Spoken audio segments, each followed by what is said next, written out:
What up, everyone? We got the BAM box here. Ta-da! So, first off, a few quick announcements. Don't worry, they'll be quick. I've been asking you guys about what I should do with my channel, things that we're going to do.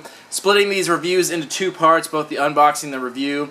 And I got really mixed reviews on it, so there was no dominant vote for either side. So for now, I'm just going to keep it what it is. And also, when I did them in separate videos, which I liked doing, and it got more numbers, the views on each video kind of dropped a little bit. So, you know, I might go back to that at some point, but I'm not quite sure. So for the time being, I'm going to go back to the old style, maybe at a later date revisit that topic, and maybe it'll work out then. Because it wasn't too much benefit, and if it wasn't broke, then why fix it kind of situation. So the videos will be long. It'll be our two-part usual videos. And you'll also notice that I'm using my camera again, which has issues with autofocus, but the problem I had with my cell phone, and which many of you noticed, was the sound quality.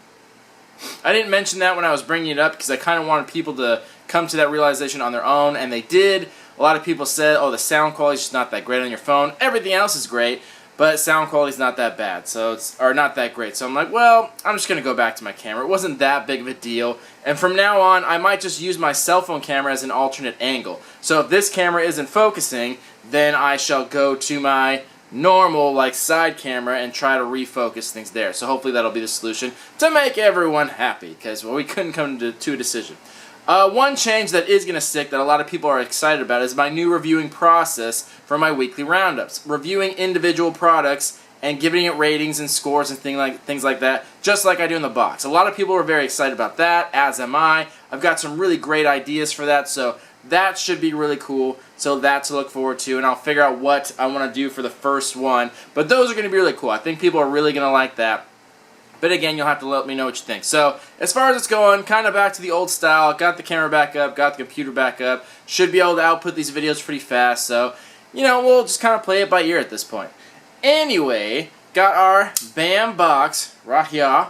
And I'm in my horror gear, because I'm sure it's horror stuff, and my horror glasses. Because honestly, who would ever buy these, by the way? Who's wearing these glasses anywhere but here? Anyone but me. Is there another person who's ever worn these glasses? I got these and they were perfect for me, for my channel, but I'm like, no one is ever going to buy these. This is the most ridiculous glasses. But for me, it's perfect. So anyway, let's open up this bitch and see what's inside. Horror stuff, most likely, included. But you never know. They could change it up. You never know with these guys. They crazy. Alright, right off the bat, got a lovely little pin of Sam.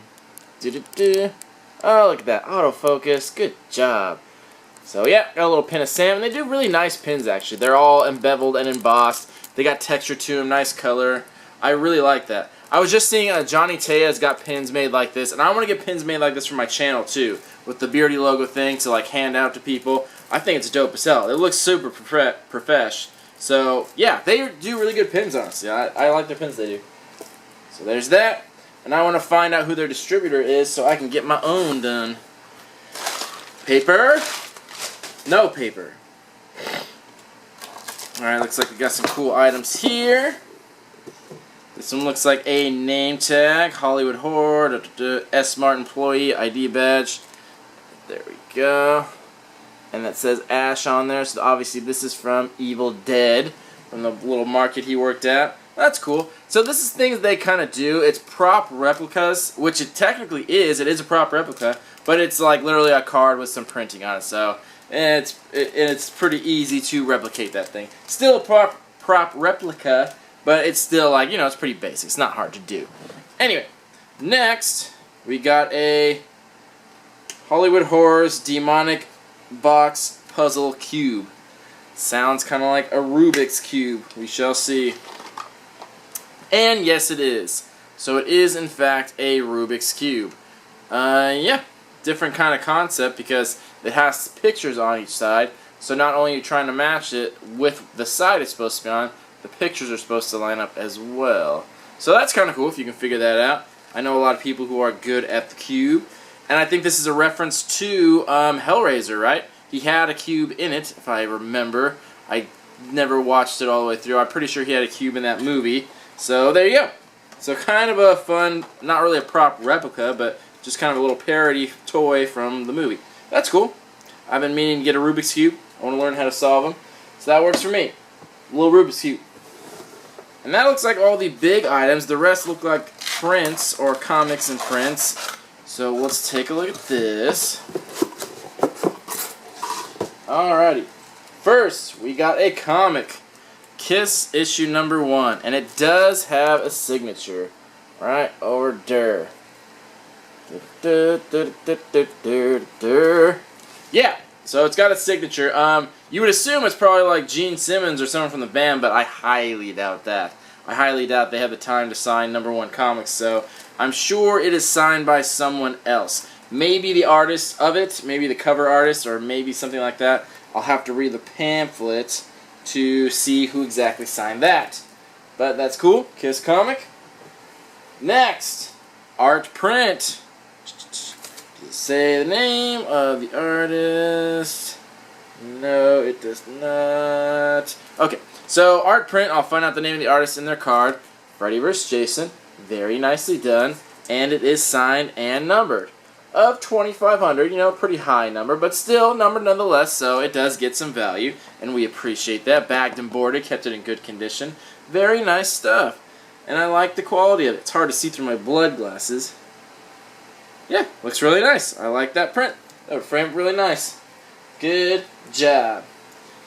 Then, one more. This one's just an autograph from, I'm assuming, the actor that played the killer. And the first one, again, I'm assuming, they don't really say, because the actor in the first one was a Skeeter Ulrich? Skeet? I think his name's Skeet Ulrich. Something like that. It was some weird name. So if it's him, that's cool because he was an actual person in the movie.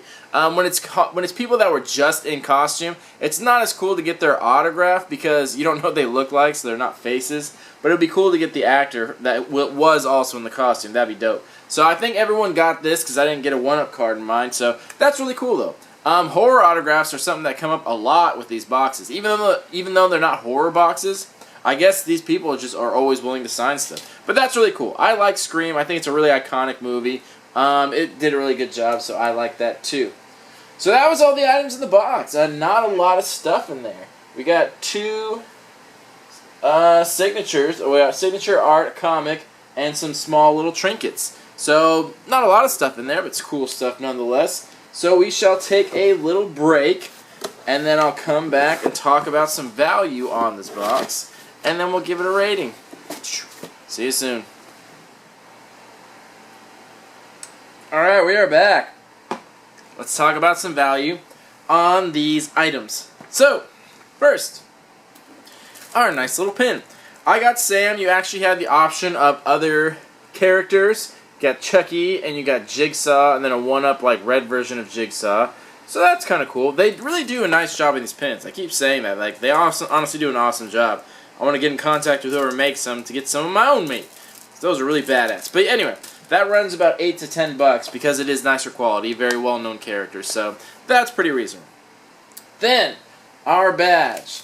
Not the highest in quality badge. It's kind of just like printed directly onto a piece of plastic. It's not even like real label maker or anything like that. So this is $5. Like I'm not even sure I would even pay that. This is like one of the cheaper movie replicas, but you know, whatever.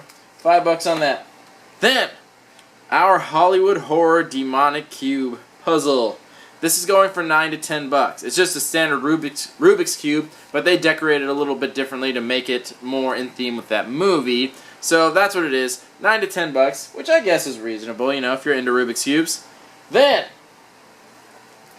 our Kiss comic book. So, I was right, this is not signed by any of the members of Kiss. It is signed by the artist, I believe. John Lucas, that's who it is. So, I've heard the name before. I'm sure he's done many other covers before, but that's still cool that they got a signature, and then they got it sealed, so it's actually still sealed in there, which is cool too. So, got the cover artist in there, so that does bring up the value a little bit, but not a ton, because, you know, it's a Kiss comic. There's definitely Kiss following out there, but I don't think there's a ton that are, like, Kiss comic book fans. There's a pretty small market, but the artist is on there, so it brings it up a little bit. That brings the value of this of $10 to $12 for this comic. So there we go. Next, our art print. So this, forgot the name already, signed by John Branham. And you have the option of 2 different ones, Jason and Freddy, or Michael Myers and Leatherface. Obviously, I think most people would prefer Jason and Freddy because there's a constant rivalry going on there. So, John Branham. I'm not too familiar with his work. It was saying he's more of a graphic design artist, so I'm not familiar with this stuff. But he did a good job. I really like it. And it's signed and numbered. The number is pretty high, so that affects the value, but not too much. So this is going for about 20 to 25, and that's pretty typical lately for something signed and numbered as far as artwork. So that's right about what it costs, and that's not too unreasonable at all. If you really like the artwork or you're a fan of the artist, that's actually a pretty decent deal to get a signed print. If it was in a gallery, if it was a numbered print, it would be way more expensive. But that's pretty nice to get it at that price. And I'd pay that, 20 to 25. Like, that's a pretty good price. I like it. Then, our signature from Scream. So I was right. This is Skeet Ulrich. I hope I'm pronouncing that right. So he was the main character in the movie. He was the main killer. He was the chick's boyfriend, the main killer guy. I can't remember anyone's name right now. God, terrible with names. Nev Campbell, whatever. Her boyfriend. That was Skeet Ulrich. But he's also the guy in the costume. It's not a picture of him, but yeah. So that's pretty cool. He was one of the main characters in the movie, so his autograph is still held pretty well because he was such an iconic character. And it was a big movie. It was a big deal, and he played the killer too, so that makes it pretty cool. That being said, the autograph goes for about 20 to 25. So not a substantial amount because he's not that well known. He still does stuff to this day, but smaller little bit parts here and there. But he's still around, so that's good. So I'm glad they got that. And I think that's really cool. I think it's a fun one to have. I'm happy to have that. 20 to 25 on that. That brings our total value on the low end 72, on the high end 87. So pretty much what you're pretty much double your value. I know some people got grandfathered in at a certain price, and the price has just jumped up recently, so kind of depends, but you should be getting double your value either way, which is good. I like that. As far as the items in the box, I really like the autograph stuff. I love that they include that signed art prints and signed by people, and then comic artists sign. Like, that's all great. I love that they do that stuff. But the little lackluster on the collectibles, though, like, they could have done a little better on those. But the pin was really nice, but I think these are just filler at this point. This box seems more about signed stuff. That kind of seems like their forte. And then every once in a while they throw in some other things. But that's kind of the filler, oddly enough. And then the pin's really cool. So overall, I liked it. And I enjoyed these things. I'll play with the Rubik's Cubes. It's just they don't have a high resale value. But no big deal. But I'm really happy with these signatures. So overall, I'm going to give this a 7.25 out of 10. I think it deserved it. Good value, good quality. Good variety. They found some good people to get autographs. The artwork looked cool. Be easy to frame. So all around, seemed like a pretty good box. But again, let me know what you guys thought about it. So we're back to our usual one video. Let me know what you guys thought about it. Let's talk about it in the comments. This has been the BAM box. 7.25 out of 10 on that box. Let me hear you in the comments what you guys think. Thanks for watching. Love y'all. Peace.